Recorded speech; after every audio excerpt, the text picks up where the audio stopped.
Welcome to my backyard. Now, last week you took a quiz where you were to identify pictures of significant figures from World War II. And what I'm going to do now is go through that list and give you just a little bit of information about each one of those and their relevance to the war. Now, it's not an exhaustive list. World War II was a colossal event, and in a lifetime, you could not study every aspect of that war. But for a survey where we're going to be spending just a couple of weeks on that war, these guys will be enough to get you started and to give you some handholds and some footholds on the events of what's going on in this catastrophic event that had a profound, far-reaching, to this day, effect on world history. So let's begin with President of the United States, Franklin Roosevelt. This is America's only four-term president, and he died shortly in his fourth term as president. And he's important because it was he who addressed Congress on December 8, 1941, the day after the attack on Pearl Harbor, and it was he who asked for a declaration of war against the Empire of Japan, and of course got a near unanimous vote. Now, it's interesting to note that there has not been a declared war by the United States since that day, December 8, 1941. So all of the military actions since then have actually been undeclared wars. Interesting fact. But Roosevelt was an effective wartime leader in spite of some socialist leanings and the detrimental effects of the New Deal on the economy. When it came to wartime leadership, he was actually pretty good. Now, after he dies, Harry Truman becomes president. Truman was Roosevelt's vice president, and so now Truman is president of the United States for the last few months of World War II. And his importance is in this. Not only was he the last wartime leader during World War II for the United States, but he was also the one who gave the order to drop the two atomic bombs on Japan, thus significantly shortening the war.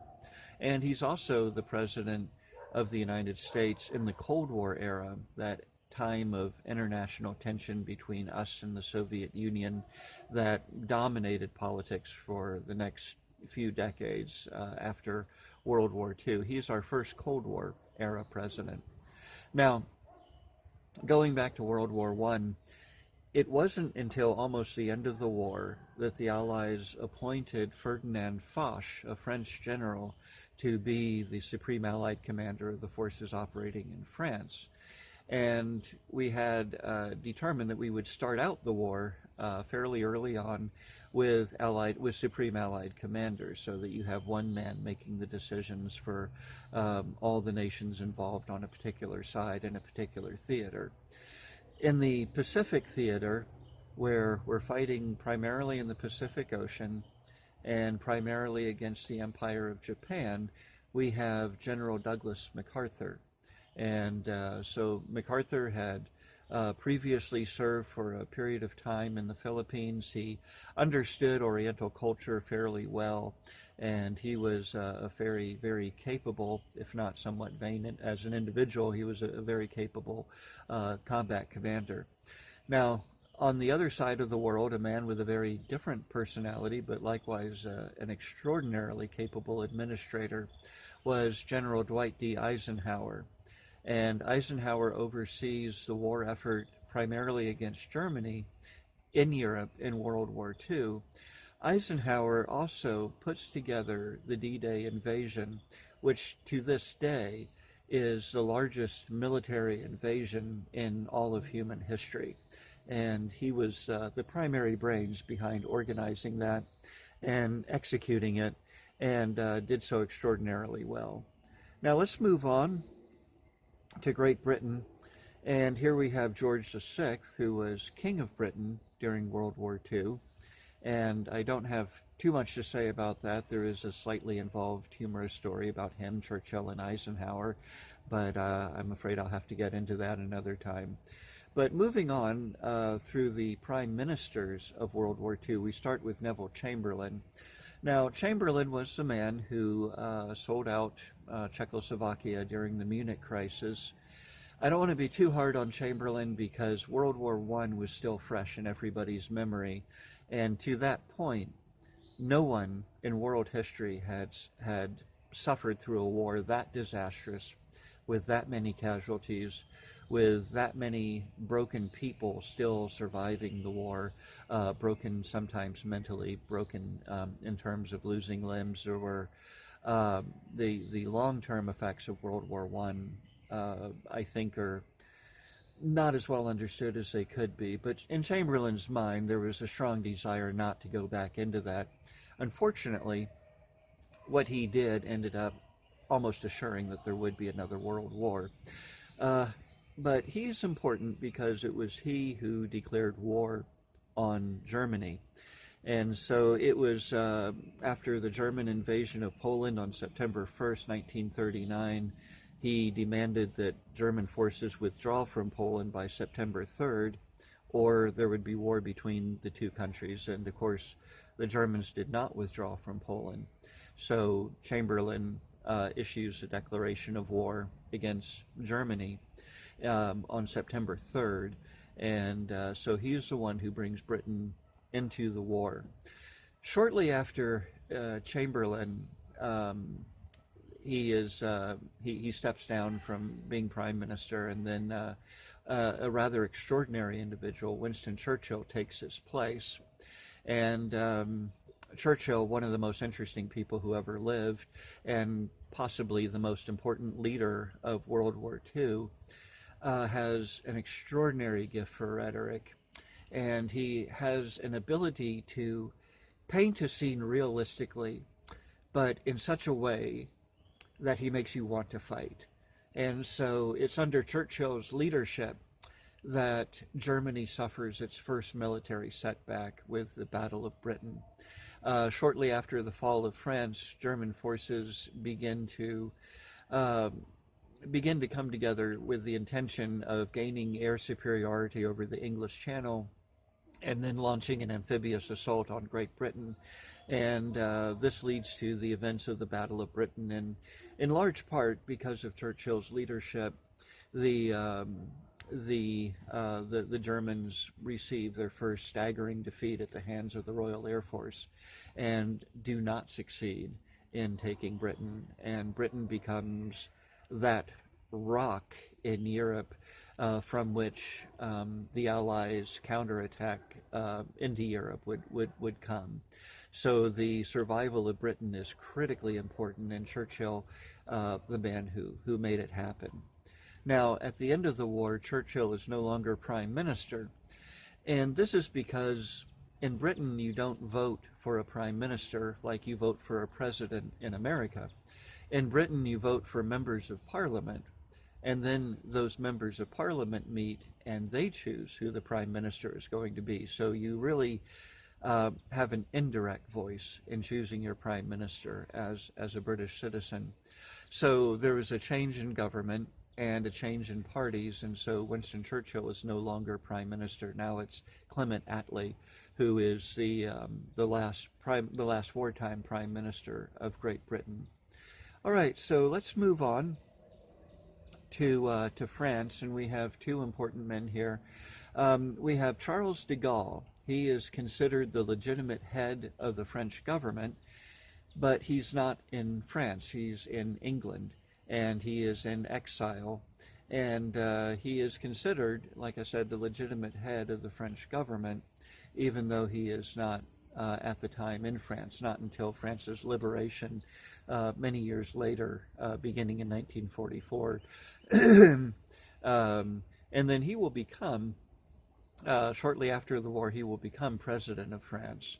But he spends most of his time as the recognized head of the French government living in England. The sort of puppet head of the French government is this man, Marshal Henri Pétain, and he's a sad figure because he was a well-respected war hero from World War I, the man who oversaw the defense of Verdun and fought heroically for France, but capitulated very, very quickly to the Germans when they invaded in 1940. And so he became sort of the puppet governor of France during the German occupation, which was effectively a military dictatorship and often a very, very brutal one. So he unfortunately ends his life remembered not as a war hero, but as a collaborator with the enemy. After him is Benito Mussolini in his usual dictatorial pose, and it's Mussolini who is the leader of Italy during World War II. He was an inspiration to Adolf Hitler in the way that he came to power and through the right combination of changing laws and assassinating the right people managed to make himself effectively the dictator of Italy. Hitler, similarly, as he came to power, through changes of laws and assassinating the right people, secured his hold as dictator of Germany and very quickly eclipsed Mussolini. But in the early years, Mussolini was something of a excuse me, was something of an inspiration to Adolf Hitler, and the two were allies through most of the war, even though Mussolini could prove to be very indecisive and not as helpful as maybe Hitler had hoped in moments of crisis. Next up is Emperor Hirohito of Japan. Hirohito is a man that you could have had a pleasant dinner with and had an interesting discussion on the subject of botany. That was his hobby. While he was Emperor of Japan, seen as divine, seen as a descendant of the sun goddess Amaterasu, one for whom Japanese soldiers almost hoped to die in combat. While he has that status, he is not actually the real power in Japan. This goes to the next man that you see here, General Hideki Tojo. Tojo is a man who rose up in the ranks of the Japanese army, a fairly tough Spartan individual, and one who is utterly devoted to his work, utterly devoted to his soldierly life, even to what we would think today would be the neglect of his personal family. And so Tojo himself said he had no spectacular abilities or gifts of any kind, but he did say he was a doggedly determined individual, determined to get what he was after, and that was true. And so with time, Hideki Tojo, having risen up in the ranks of the Japanese Imperial Army, eventually becomes Prime Minister of Japan, and he becomes a real power in Japan. He has, over the years, developed a dislike, if we can put it mildly, for Americans. He believes that he does not want to see his nation bullied by Americans, and there are a number of factors into that, which we'll get into later. But it is Hideki Tojo who makes the decision to attack the American fleet at Pearl Harbor. His hope is that if he delivers a crushing blow to the American Pacific Fleet, that America will hope for a peaceful reconciliation and simply allow the Empire of Japan to dominate the Pacific. Japan needs the Pacific. Japan needs a lot of Chinese real estate because they don't have the resources in the Japanese islands to feed that war machine. So they have to take other people's territory in order to be able to basically maintain their ability to hold other people's territory. Now, speaking of Pearl Harbor, that brings us to the next man, Admiral Isoroku Yamamoto. He's a fascinating individual. He was educated at Harvard University. He understood American culture quite well, and he knew that to attack an American military installation was not to invite American surrender, but it was to invite war with the United States. He knew that was coming. He had a very realistic view of American industrial capacity, and he also was a student of probability. He was obsessed with how many times you roll a pair of dice, what the likely combinations were going to be, and so on. And putting all these things together, he made a fascinating quote, and it was, "I can run wild for 6 months. After that, I have no expectation of success." And what's interesting about that prophecy is 6 months to the day after the attack on Pearl Harbor, we come to the end of the Battle of Midway, which was a disaster for the Japanese. They lost 4 aircraft carriers in that battle. And from the Battle of Midway onward, the initiative would be with the Allied forces. The tide of war changed at that significant battle. And Yamamoto's prediction became exactly right, down to the day. Moving on to the next man here as we move over to Europe, this guy is so bad, he is literally Hitler. And of course, Adolf Hitler is well known. He's the poster child of evil dictators, and he was pretty bad. He wasn't the worst evil dictator. He wasn't the greatest mass murderer. Stalin did excel him when it came to mass murders, but Stalin was an ally during World War II, so we didn't go out of our way to say bad things about him like we did about Hitler, who frankly deserved all the bad things we said about him. But Hitler, as I said earlier, was arguably a disciple of Mussolini for a while until he very, very quickly eclipsed Mussolini in power and in influence. And it was Hitler's desire to revive Germany after the humiliating conditions of the Treaty of Versailles that he wanted to see Germany take revenge. He wanted to see Germany dominate the world forcibly and militarily. And so it was Hitler who began to aggressively expand German territory, initially with panicking from his generals who were terrified that he was going to lead Germany into a war they weren't prepared for. But as Germany began to accumulate more and more territory, and a significant turning point with Hitler's generals was the successful takeover of Czechoslovakia without a shot being fired, beginning with the Sudetenland. That and then with the new German blitzkrieg tactic, the Germans were spectacularly successful militarily. So his generals were willing to put off a coup, put off arresting him, as long as they were dominating their neighbors with spectacular military success, which they had themselves not anticipated. By contrast, in World War I, when the Germans invaded France, after 4 years of fighting, they never reached Paris. They were stopped at the Marne River early in the war and never made it much farther than that in the ebb and flow of trench warfare. When they invaded France in 1940, using this new blitzkrieg tactic, they had conquered France in 6 weeks. And that was extraordinary. And so with those kinds of successes early on, Hitler began to have very much the support of his generals, very much the support of his people. However, that would change as the tide of war would change later on. Next up is Hermann Göring. He is a somewhat tragic figure in a way. He's a man who had a great reputation from the First World War. He fought with the German Air Force, the Luftwaffe, and he had over 20 aerial victories against Allied fighters, and was awarded the Blue Max, and a man who had a very, very respectable what's the word I'm looking for? A very, very respectable record as a military man coming out of the First World War.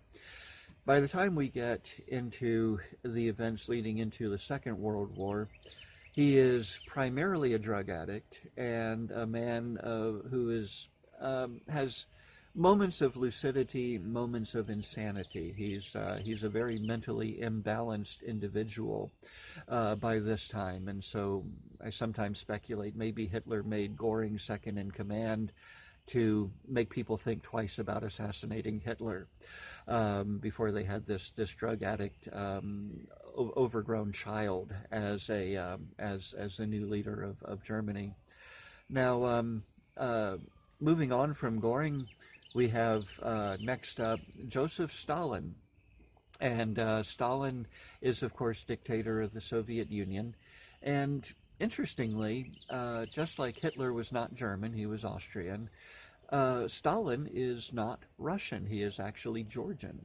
And he was studying to be a priest in the Russian Orthodox Church when he read Darwin's Origin of Species and became convinced that the Bible was just a bunch of fairy tales and falsehoods. And so he abandoned the priesthood.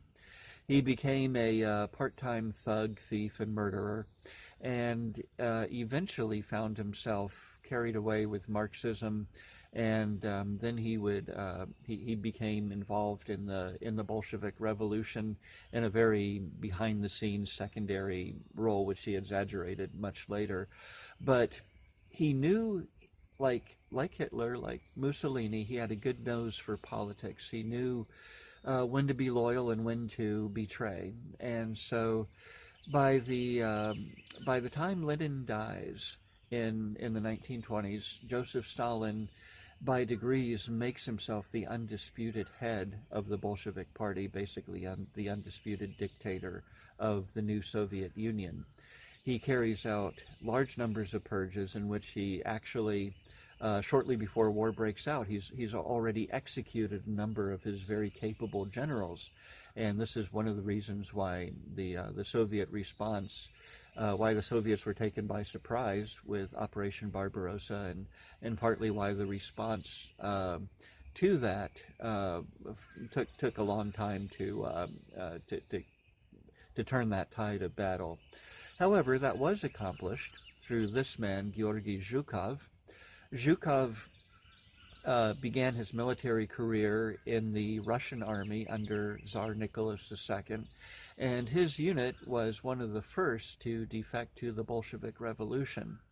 And so he became an ardent communist afterward, but also a very, very capable military commander. It was he who broke the hold of the German army on Stalingrad, and it was he who oversaw the Soviet pursuit of retreating German forces, and saw it through successfully, so that the invasion of Russia that began in 1941 ends with a Soviet soldier standing on top of the Reichstag building, waving a Soviet flag in triumph over Germany in 1945.